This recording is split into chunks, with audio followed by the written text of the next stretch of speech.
Alright. Alright. Hey, what's up guys? It's me, Kelvin Roi, back again with another vlog. And for today's vlog, I wanna share a story sa inyo ha. Yeah, but before na ko na i-share nga story, balik sa sa mga niaging adlaw, which is kadtong Kalag-Kalag. So niadto mig coastal road to watch the sunrise.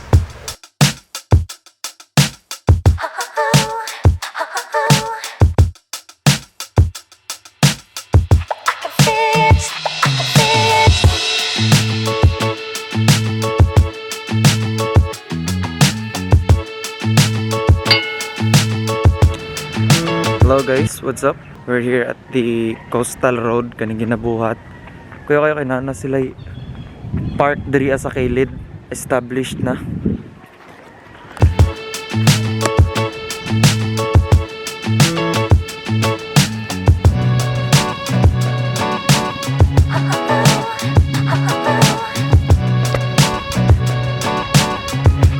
Na sila playground diri.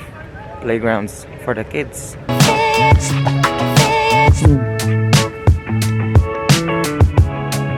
Sila te.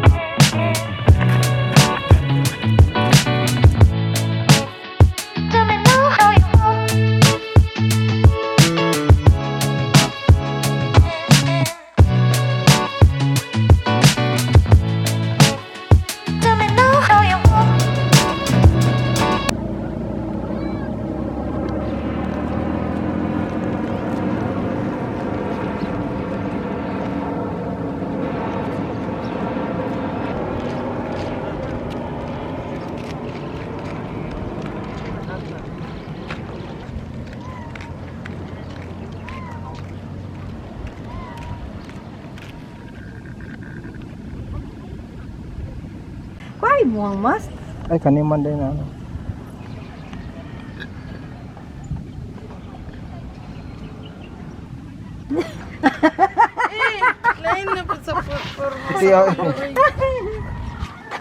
Notice, this playground is for children only.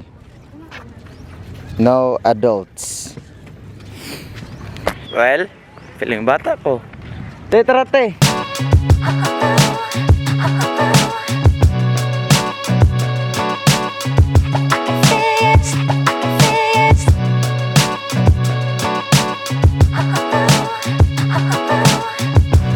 After ato ni adto mig sementeryo to visit my lolo, lola og akong ante. So kato nibisita ra mig kadjot, para mag-pray lang.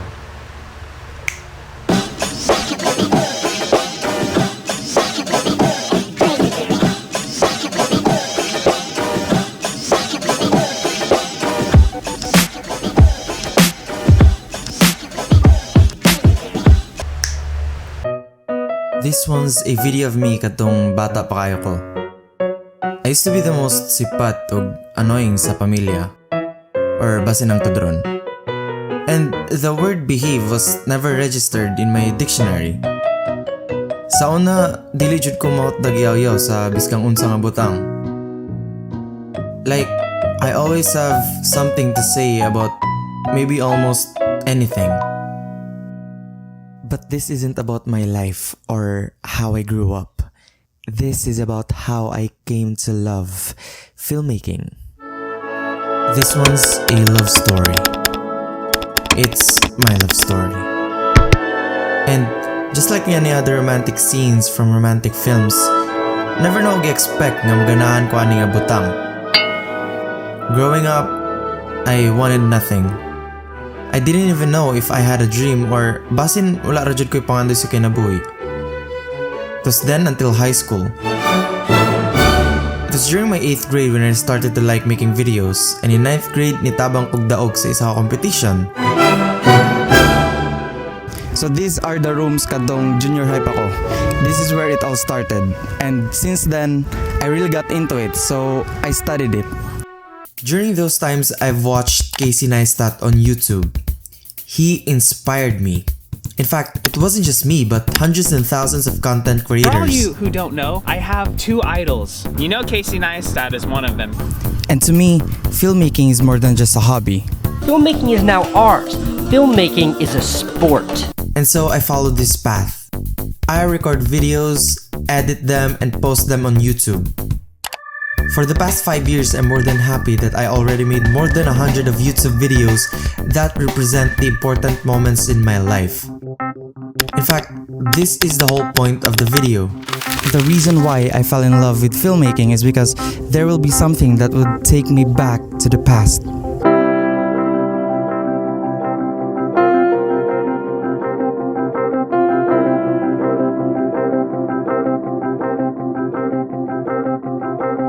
A time machine. People tend to forget, and through these videos we'll be able to recall. My life is like a TV series. Every video I upload would represent every episode of my life. And this is what makes social media so interesting, because With just your phone and with internet connection, you will have the ability to share your life to almost anyone. and this is the reason why nga ako nagapadayon og himo og videos. I wanna practice filmmaking, most especially my storytelling. Because Casey Neistat said, Story is all that matters. Story is golden. maunang sige kog practice. Because practice makes perfect. Ito, and I think that pretty much sums up tanan nga kung di pa